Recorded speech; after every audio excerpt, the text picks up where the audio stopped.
Hello, my name is Diamond Trimble, and today I will be talking about the film Life and Death by Stephanie Black. The themes addressed in the film included homeland identity, culture, desire for independence, and slavery of the Jamaicans. The issues that relate to these themes are the destruction of the poor, which is claimed to be Jamaicans' property. This leads to the reasoning Jamaica being in debt for more than $4.5 million. This film demonstrated the argumentative statement of tourists coming to Jamaica to observe the beauty of the island while being unaware to the reality of the natives.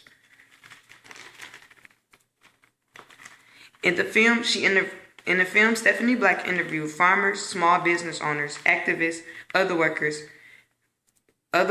and a prime minister by the name of Michael Manley and Stanley Fisher. The actual cast of the movie included Jamaica Kennedad, Bob Marley, Belinda Becker, Ziggy Marley, Peter Tosh, and Mutu Baraka.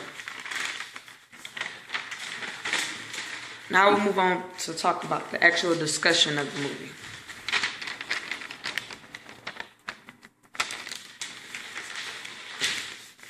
Okay, so Jamaica's problems all started from the historical event of globalization. In the early 1940s, Jamaica began to go deep into debt.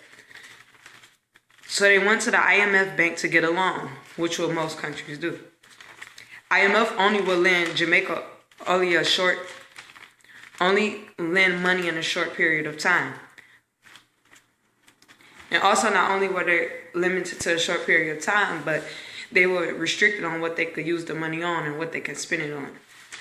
And the Jamaicans didn't like that.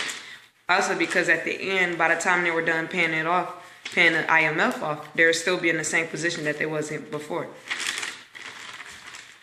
So after that, the currency became more expensive in Jamaica to pay off their debts. They tried to reduce trade barriers because it was such a small country, and that would help reduce the terrorists that would come to Jamaica.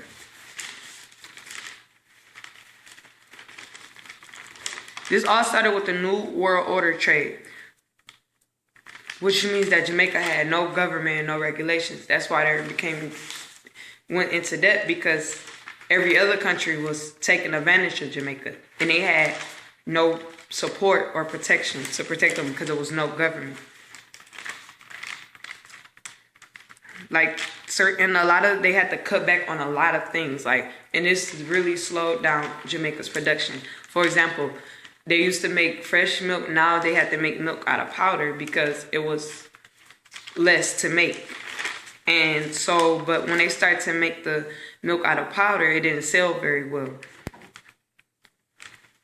But they had to do the powder because it was a greater cost to produce fresh milk.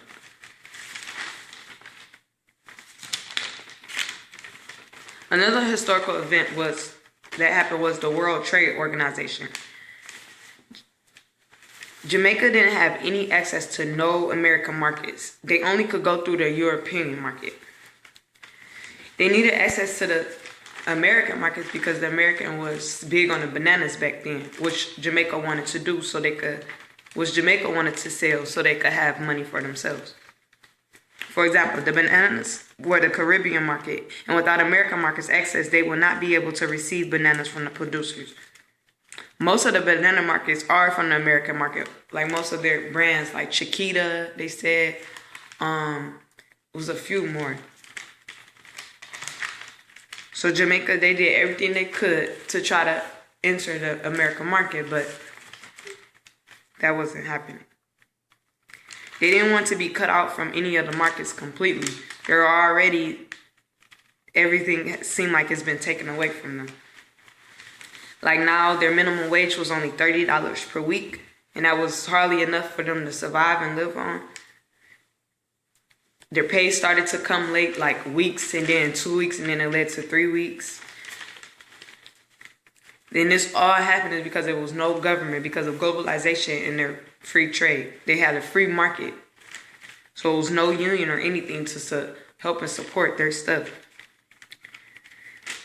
So the Jamaicans, they began to feel like they were in slavery again, even though they were free, but they had nothing. They couldn't have no way to make any money. Every other country stripped everything from them. So this impacted free trade had a very negatively impact on the Jamaicans tremendously. Like they caused them to lose many jobs. Like I said earlier, the pay became lower. Factories began to close. It took everything from them. Even they had, I find it interesting that in the film they stated that McDonald's was actually originally started in Jamaica. But since they didn't have no government and nothing to protect their markets or anything else, the United States were able to pay millions of dollars just to have their name, and now it's a franchise in the United States. So that was even taken away from them. Their markets were targeted by the U.S. to penetrate Jamaican markets. They wanted all the money. They wanted to basically just get rich off Jamaica. Any other country, they wasn't trying to help Jamaicans or anything in the Caribbean. They said the only markets so Jamaica started to get upset, and they were like, the Jamaicans were saying like, okay, so what do we have? How can we make money? How can we make a living? And they were saying the only thing that Jamaicans probably could have their own market of is peppers and spices. In the market of tourism, since everybody like visiting Jamaica because it's such a beautiful place.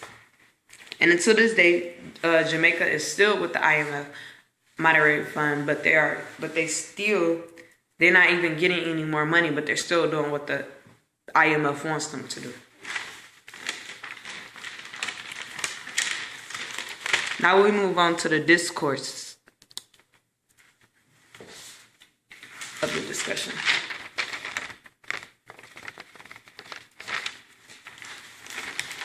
The filmmaker was stating the fact by revealing that Jamaica is not what we think of it as. Under all the beauty, there lies depth, destruction, and waste. For example, the Jamaican at the time didn't even have a proper waste process. All their waste was getting dumped into the ocean. Yeah, the pretty ocean that everyone likes to go in. Also, even the food that was being imported in Jamaica was from actually being shipped from Mexico because they didn't have the markets to produce their own stuff.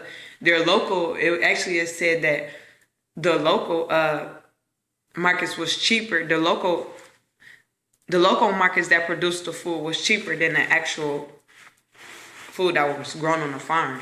So now that was taken from them because everybody was headed towards the cheaper products.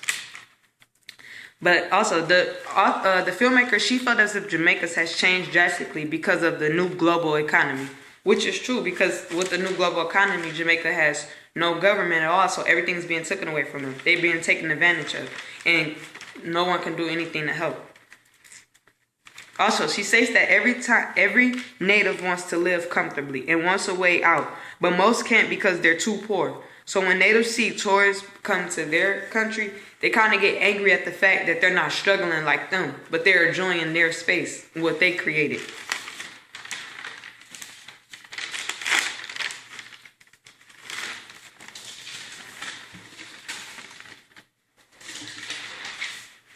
Also, the reparations in my opinion, I feel like Jamaica should get reparations just because they were like literally stripping everything. Like first they were taken from Africa and brought to Jamaica just so the white man could get rich off of them and have their own little markets going on. Now they're stripped from, they can't even make a living for themselves. They're stripped of all their markets, their way of making money,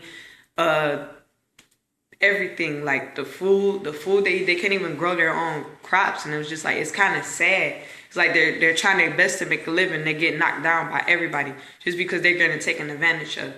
So I feel like they should, like this is a great example of they should receive reparations because they didn't deserve what they went through. I mean, it's not every other country most countries have governments and they deserve to have one too. So I just feel like they should be granted allowed to have their own farms, make their own food, their name, like even the name McDonald's was taken from them. Like I didn't even know that before I watched the video, and I found that's very sad. They couldn't get credit for anything they did. Also, my personal point of view of the film, I really found it interesting. It was a lot of, like I said, it was a lot of things that I didn't know before that I found out, especially about the McDonald's thing. That was like very interesting to me because Who would have ever thought that McDonald's was originally in Jamaica, but now and then everybody thinks it's a United States company. And last but not least, my personal reflection. I feel like the film was very well put together. You could clearly state what was the art. You could clearly see what the argument was about, and she made it very clear with the examples and everything else. Also, I like how she showed how it was back in the day and how Jamaica is now in today's world.